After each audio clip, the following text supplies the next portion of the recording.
আমরা সেই প্রতিবাদে আজকে সমাবেশ ডেকেছি। সবচেয়ে বড় কথা হচ্ছে আসামিরা তো কখনোই বলতেছে না যে আমরা অপরাধ করিনি, তারপরেও কেন 180 দিন লাগবে এই বিচার কার্য সম্পূর্ণ করতে? আর সরকারের কাছে আমাদের এই একটা দাবি, কেন এতদিন সময় লাগবে? আমাদের বোন মৃত্যু শয্যার সাথে পাঞ্জা লড়ছে, কেন এতদিন সময় লাগবে? এটাই আমাদের দাবি। দ্রুত যত তাড়াতাড়ি সম্ভব এই ধর্ষকের ফাঁসি আমরা নিশ্চিত করতে চাই।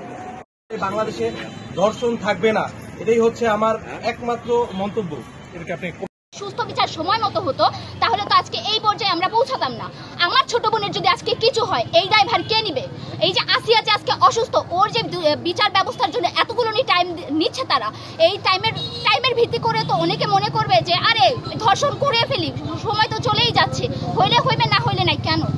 আমাদের চাই সঠিক সময় সঠিক বিচার, এবং যে কোনো একটা যে ধর্ষণ করবে তাকে পাবলিকলি এনে তার শাস্তি দেওয়া উচিত, যেন প্রত্যেকটা ধর্ষকের চোখে পড়ে এইটা যে হ্যাঁ, যে আমরা ধর্ষণ করলে সেটার নির্দিষ্ট একটা শাস্তি আমরা পাচ্ছি।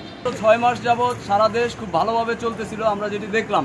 কিন্তু ইদানিং কাকতালীয়ভাবে ধর্ষণ, এরপরে হচ্ছে লুটপাট, চাঁদাবাজি কিংবা ডাকাতির মতো ঘটনাগুলো বেড়ে গেছে। এবং আমরা দেখছি যে ইদানিং যে ধর্ষণের ঘটনাগুলো ঘটছে এটি খুবই সুপরিকল্পিত মনে হয়। দেশকে অস্থিতিশীল করার জন্য কোনো একটি চক্র পরিকল্পিতভাবে মনে হচ্ছে এই ধরনের ঘটনা ঘটাচ্ছে, এবং মিডিয়াতে আমরা দেখছি ফলাওভাবে এটি প্রচার হচ্ছে। অবশ্যই ধর্ষকদের যদি বিগত দিনেও সুষ্ঠু তদন্ত করে খুব দ্রুত বিচার করা যেত তাহলে এই ধরনের ঘটনা ঘটতো না।